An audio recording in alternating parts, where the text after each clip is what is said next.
El Ministerio Apostólico de Enseñanza y Predicación Rema Internacional presenta hoy al Reverendo Fernando García Sotomayor con la proclamación de las buenas nuevas de Dios para tu vida. El mensaje de ayer, el mensaje de hoy y el mensaje para la eternidad a los que tienen hambre y sed de la palabra de Dios. Un querigma de Dios para el que oiga, el que tiene oídos para oír.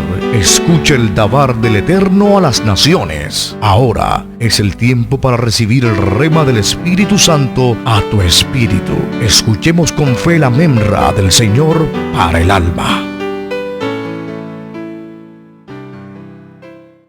Segunda carta a Timoteo,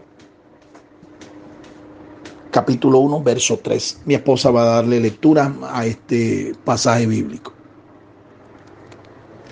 Doy gracias a Dios, al cual sirvo desde mis mayores, con limpia conciencia, de que sin cesar me acuerdo de ti en mis oraciones, noche y día. Amén. Dios nos bendiga por esta palabra. Dios esté dándonos entendimiento, abriendo nuestros sentidos espirituales a la meditación de esta palabra. Esta es la segunda epístola de San Pablo a su hijo espiritual y ministerial, Timoteo. Este es el último escrito del apóstol antes de ser sacrificado. Por eso estas palabras toman una importancia muy significativa, dado que fue el último mensaje inspirado de Dios a su amado hijo, Timoteo. Es como quien dice el testamento que le está dejando su padre espiritual, su padre ministerial a este discípulo, Timoteo, quien era en esos momentos el pastor al frente de la iglesia de Éfeso, iglesia que estaba establecida como capital de la provincia antigua del Asia Menor, y que desde allí el apóstol Pablo no solo funda esta iglesia en la capital de la provincia, sino que se extiende a otras poblaciones alrededor, las que posteriormente llegan a ser pastoreadas por el apóstol San Juan a finales del primer siglo de nuestra era. Es evidente que la era de Timoteo llegó como pastor cronológicamente hasta el momento en que el apóstol San Juan es liberado de la isla de Patmos y él se establece entonces en Éfeso como pastor y anciano de esta comunidad, desde la cual el Señor Jesucristo envía, usando a su siervo, cartas a las 7 iglesias de toda la provincia. Están allá en el libro de Apocalipsis, capítulos 2 y 3. En esta carta, en este pasaje que hemos escogido en el día de hoy para meditar, quiero destacar aquí algunos aspectos que son muy importantes para nosotros como ministros del Señor. La carta en sí tiene una naturaleza pastoral, es decir, es una carta que el interés de los pastores debe estar bien enfocado, bien centrado en ella, porque viene a ser como el manual de formación, esta carta y las otras cartas de la misma naturaleza, como lo son la carta a Tito, ¿sí?, la carta a Filemón, entre otras, ¿sí?, entre otras.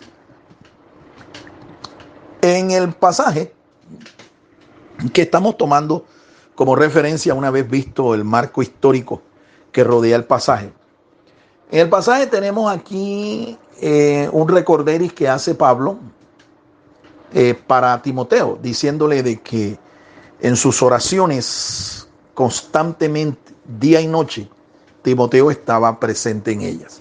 Pablo intercedía por su hijo espiritual, por su consiervo en el ministerio, porque Timoteo no solamente era pastor de esta comunidad en Éfeso. Timoteo fue un gran mentor espiritual, Una vez que su tutor ya fue sacrificado, partió a la presencia del Señor, Timoteo juega un papel importante en el desarrollo y el mantenimiento de la iglesia desde el año 70 de la destrucción del templo de Jerusalén, año 70 de nuestra era, hasta finales del siglo. O sea, fueron aproximadamente unos 30, 40 años de ministerio que estuvo Timoteo al frente de esta comunidad. Entonces, dada la importancia de este ministro y su ministerio, Pablo por eso seguro lo tenía en sus oraciones. Y le dice Pablo que lo hacía constantemente, de día y de noche. No cesaba de dar gracias a Dios, de interceder por Timoteo. Pero también aquí me llama la atención una frase que Pablo dice al principio, ¿no? del verso, que también es el principio de la carta, de la misma carta. Pablo dice que él le sirve a Dios desde sus mayores y dice que lo hace con limpia conciencia. Limpia conciencia. Servía a Dios desde sus mayores. Esto de tener limpia conciencia no es otra cosa que tener la tranquilidad de que mientras le estoy sirviendo a Dios, tengo un buen testimonio y no tengo nada que darle al enemigo para que esté hablando mal de mí.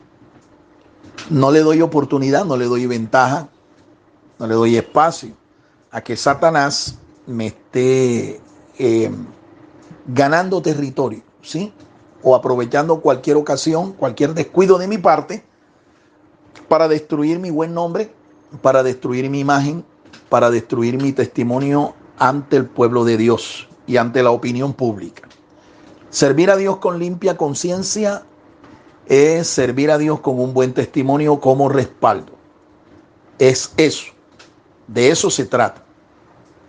Viene a mi corazón, viene a mi memoria el ministerio de un hombre de Dios, un poderoso siervo de Dios en el Antiguo Testamento. Él se llamaba o se llama Samuel. Samuel, el profeta Samuel. La vida de este hombre es un ejemplo también de alguien que sirvió a Dios con limpia conciencia, al punto de que al final de su ministerio Samuel increpó al pueblo a que le dijeran si en algo él le había defraudado, si en algo él le había hecho algún daño o participado de un cohecho, que lo dijeran allí, delante de todos. Y no hubo nadie entre el pueblo que acusara, que señalara al profeta de su mal testimonio. Samuel es aquel varón que jugó un papel importante en la transición histórica del pueblo de Dios cuando pasó el tiempo de la judicatura al tiempo de la monarquía.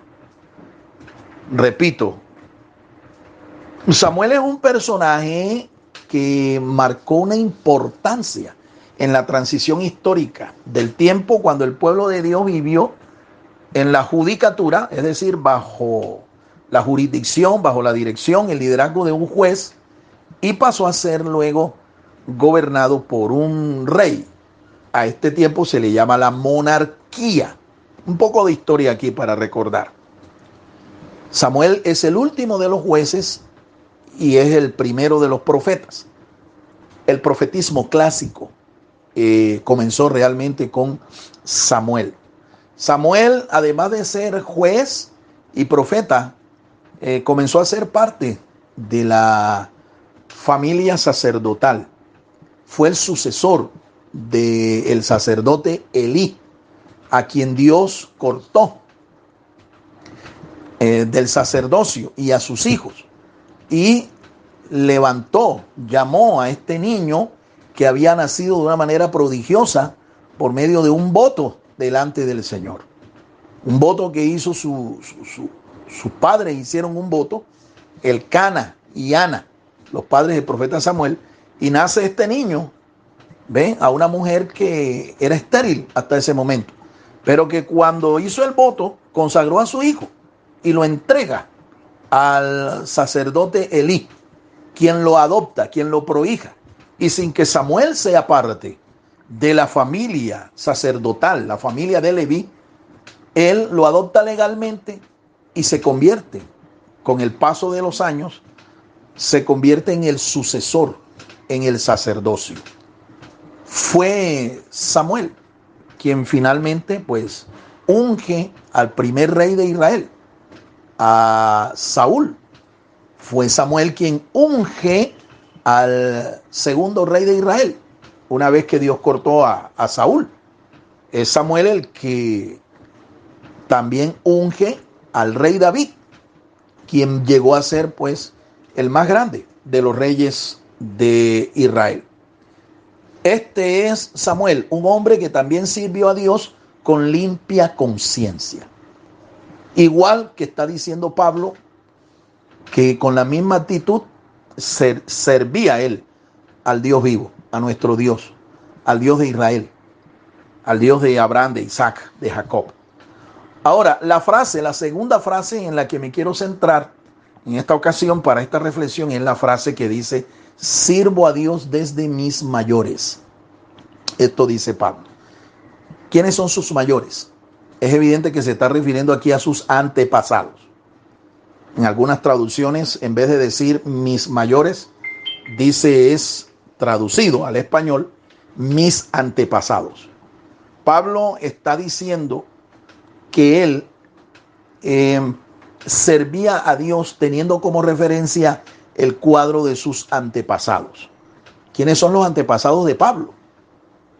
Pablo era un israelita y él tiene en mente a profetas como Samuel, él tiene en mente a reyes como el rey David, tiene en mente a patriarcas como Abraham, Isaac, Jacob.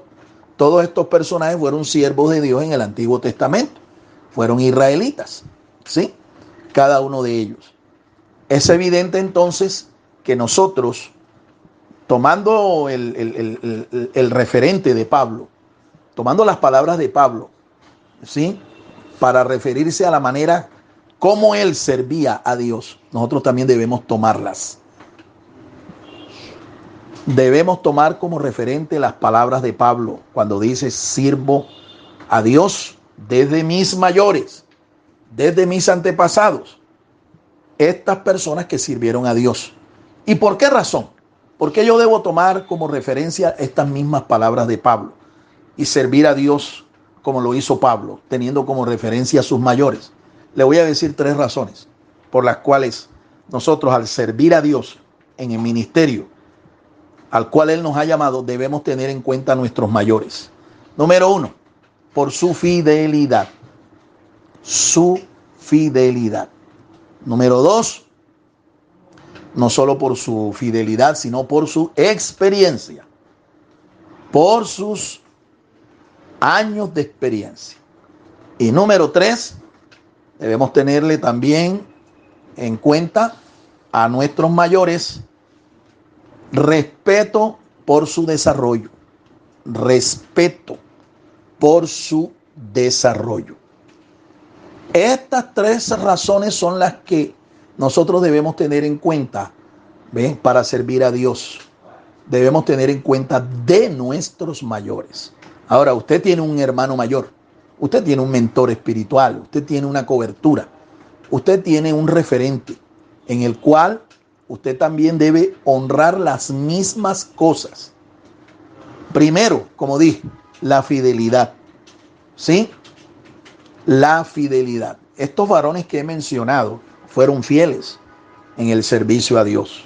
Abraham, Isaac, Jacob, Josué, David, Moisés, Esdras. Y la lista es larga.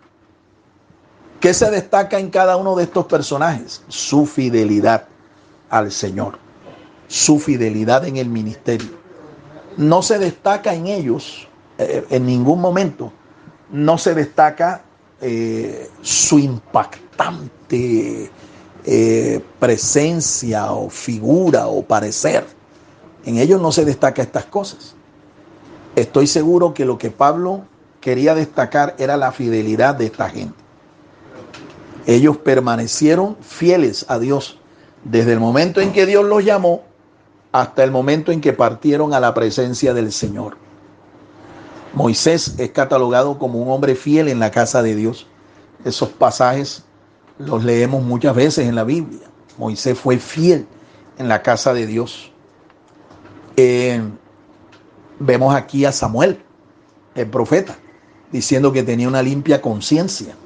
Esta gente servía a Dios con una limpia conciencia, es decir, con un buen testimonio que los respaldó.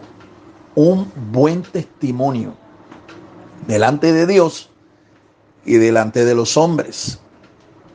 Estas son cosas que debemos honrar, que debemos admirar, que debemos respetar en las personas que son nuestros referentes, en las personas, en los siervos de Dios que son nuestros mentores, nuestra cobertura, nuestra autoridad. Estas son las cosas que debemos destacar y son las cosas que debemos imitar, ¿sí? Su fidelidad. No estamos hablando aquí de números ni de cifras que esta gente pudo haber alcanzado, ¿sí?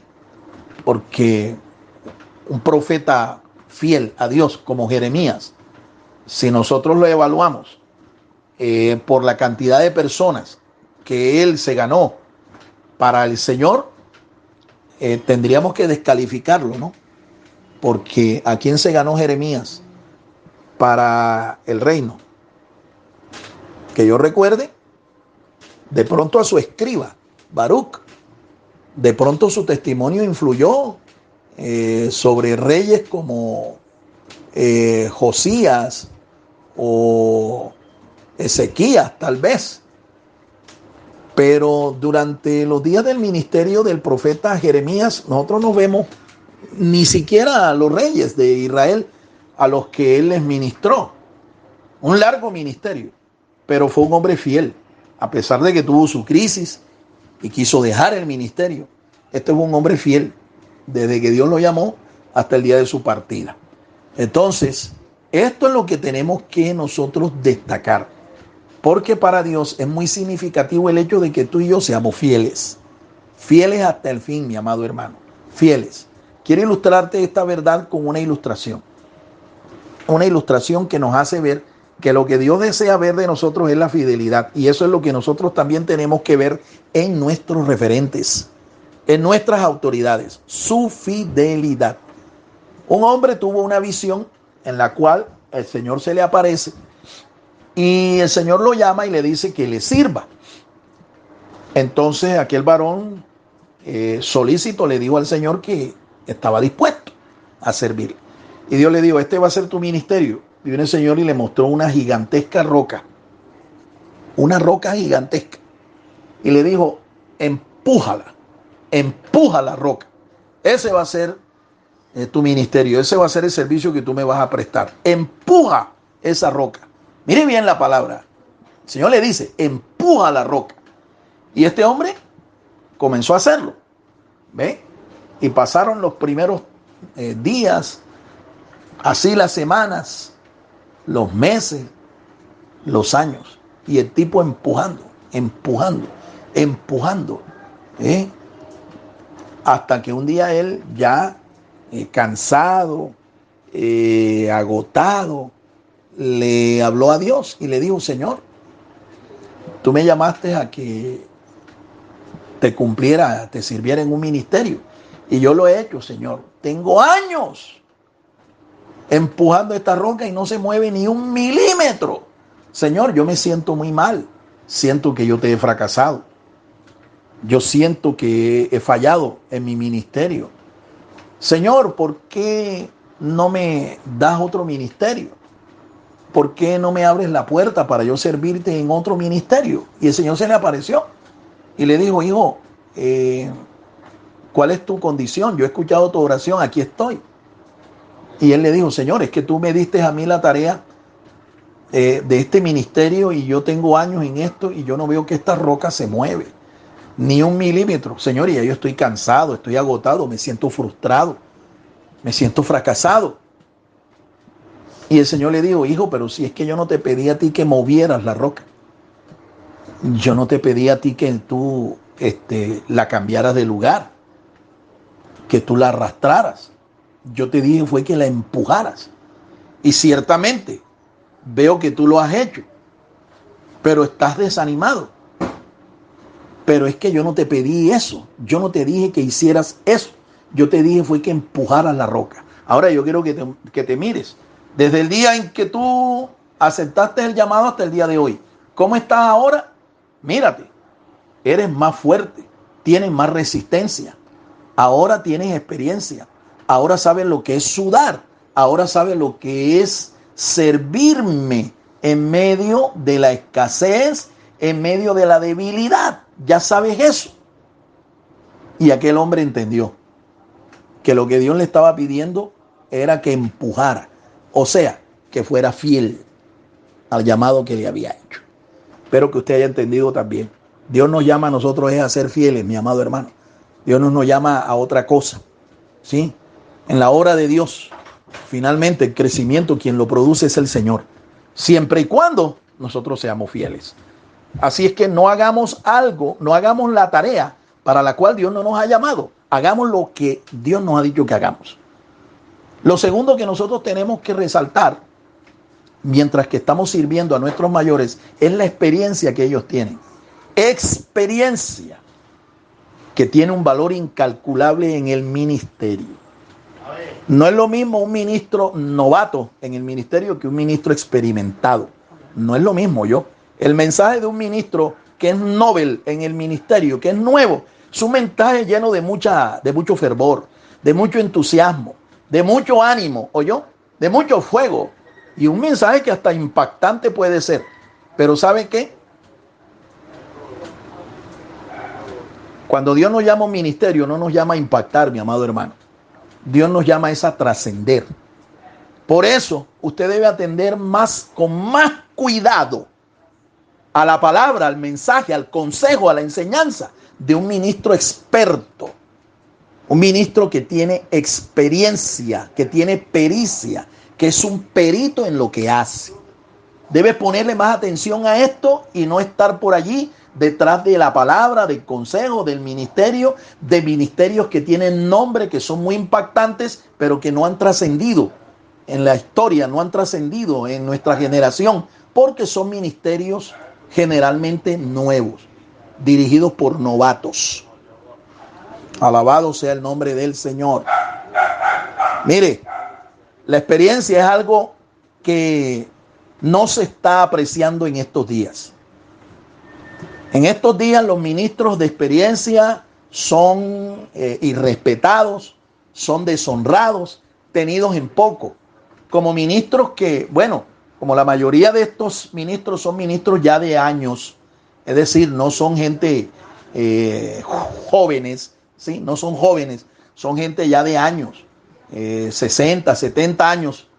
La juventud de hoy, los jóvenes ministros de hoy tienen en poco a estos porque creen que ya están viejos y que ya están en desuso, que ya son material arcaico, que ya son piezas de museo. Y esto es un error pero fatal, mi amado hermano. Porque en Dios la experiencia tiene mucho valor, mucho peso. ¿Ve?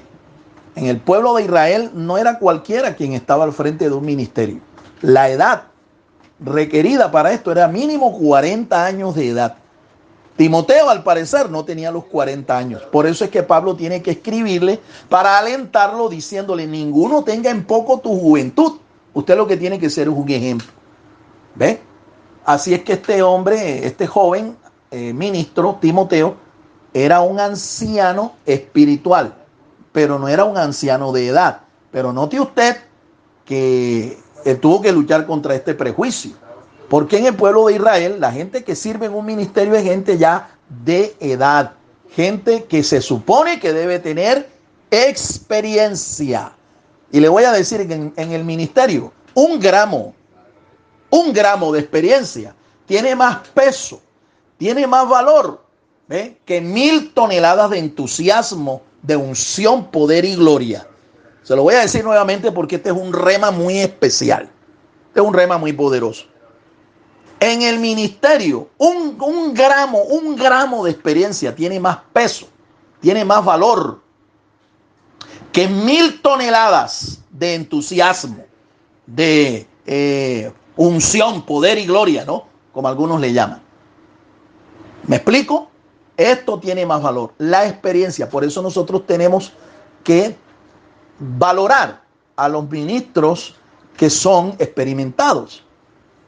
Yo tengo 36 años en esta lid, en esta tarea, y yo no me considero aún un experto. Entonces yo quiero que usted se dé cuenta, si yo con 36 años de experiencia en el ministerio, con las asambleas de Dios, 36 años con las asambleas de Dios, porque ya yo había servido 4 años atrás como ministro evangelista de la misión en la que nací, con la Cruzada Cristiana, Misión Cruzada Cristiana de Colombia. Así que yo tengo 40 años de ministerio, pero yo nunca he perdido mi condición de aprendiz, de discípulo, ¿sí? Y he tenido una larga experiencia, una larga trayectoria en el ministerio, como evangelista, como pastor, como maestro, como profeta. He tenido una larga trayectoria, pero yo no me considero ya un ministro experto, perito. Todavía estoy aprendiendo. Y esto es para que aquellos que ya tienen de pronto un título, un diploma de licenciado, de máster, qué sé yo, que ya son reverendos, que algunos incluso ya no quieren que le digan ni siquiera pastor, sino dígame apóstol, dígame licenciado. Esto es para que usted se dé cuenta, ¿ve? Que nosotros nunca debemos perder esa condición y más bien seguir, ¿sí?, en la disposición de sumar experiencia, sumar años de servicio. Esto te va a dar bagaje, te va a dar peso. Alabado sea el nombre del Señor. Y en tercer lugar, lo que hay que tener en cuenta es el respeto por el desarrollo ministerial que esta persona ha tenido o que esta persona tiene. Desarrollo ministerial, o sea, fruto, más fruto y mucho fruto. Nosotros con nuestro trabajo al ministerio estamos llamados a alcanzar unos estándares, unas medidas. En el Evangelio según San Juan capítulo 15, ahí está la medida, ahí está la medida. ¿Cuál medida? La medida de nuestro desarrollo ministerial. ¿Cuál debe ser? Yo debo, después de un tiempo de estar en el ministerio, producir fruto. Después de más años y de fidelidad, debo seguir produciendo más fruto. Y después de otros años de fidelidad, de experiencia, de servicio, ¿sí?, entonces debo alcanzar el estándar de mucho fruto. Pero el fruto no solamente se mide en cantidades, en cifras, ¿sí? Nuevos convertidos, nuevas iglesias, nuevos ministros, nuevos desarrollos de mentores. No solamente se mide en cifras, en cantidades.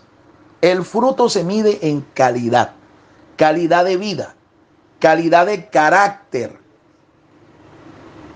Mas el fruto del Espíritu, dice el apóstol Pablo, es amor, gozo, paz, paciencia, benignidad, bondad, fe, mansedumbre, templanza. ¿Qué es esto? Sino otra cosa que el carácter de Cristo reproducido en nosotros. La calidad de nuestro carácter con el tiempo debe alcanzar esta medida. ¿Cuál? El carácter de Cristo. ¿Qué tanto fruto del Espíritu tenemos nosotros? En otras palabras, para que usted me entienda, ¿qué tanto se parece el carácter de nosotros como siervos de Dios, como hijos de Dios, como ministros de Dios, al carácter de nuestro Salvador y Señor Jesucristo? Esa es la meta, esa es la medida. Cuando alcancemos ese fruto en su plenitud, tendremos entonces fruto de calidad en nuestras vidas. Y Dios está más interesado en esto, en el ser que en el hacer. Dios está más interesado en el ser, en lo que tú eres, y en lo que tú deberías alcanzar a hacer. ¿Qué es lo que tú puedas hacer? Los frutos que tú puedas alcanzar, las cantidades que puedas alcanzar, las cifras, los números que puedas alcanzar. Dios está más interesado en el ser que en el hacer. Alabado sea el nombre del Señor. Quiero concluir con esto. Hay una actividad que nosotros hacemos todos los años con el propósito de contribuir en la formación ministerial de ustedes. Ustedes se están formando ministerialmente en una institución que ya ustedes saben cómo se llama. Nuestro proyecto educativo se llama a nivel básico Seminario Teológico Rema Internacional. 40 asignaturas que lo acreditan a usted para optar el título de técnico en teología bíblica. Eso es lo básico. Eso es lo fundamental, y aquí la formación más que todo es bíblica y teológica. Pero luego seguimos con el segundo paso. La segunda fase es la formación ministerial, y esto lo hacemos a través de nuestros programas de la Universidad Teológica Rema Internacional. Licenciatura, maestría y doctorado. Licenciatura, maestría y doctorado. Estas asignaturas, este pensum de licenciado, máster y doctor, tienen el propósito de formarle ministerialmente. Bueno, ese es una de las herramientas de las cuales nosotros estamos aferrados para la formación. Pero hay otras herramientas. Por ejemplo, la Corporación Ministerial Rema Internacional, de la cual usted y yo hacemos parte. Este espacio, esta corporación procura siempre como objetivo final es la formación de usted como un siervo de Dios, como un ministro del Señor. Para eso se tienen estas actividades que he mencionado. El seminario de actualización y ascenso ministerial que se hace cada año. Detrás de ese objetivo, nosotros siempre invitamos a una persona con este perfil que les he descrito. Una persona fiel, una persona de experiencia y una persona que haya mostrado desarrollo en su ministerio. Nunca desde los 7 años atrás que consecutivamente, anualmente hemos venido haciendo esta actividad, nosotros hemos invitado aquí a una persona que no tenga este perfil. ¿Cuál perfil? Fidelidad, gente fiel en el ministerio. La última persona que invitamos tiene más de 40 años en el ministerio. La pastora Flor Gómez de Madrid. Más de 40 años en el ministerio. Una mujer fiel en todo el sentido de la palabra. Experiencia.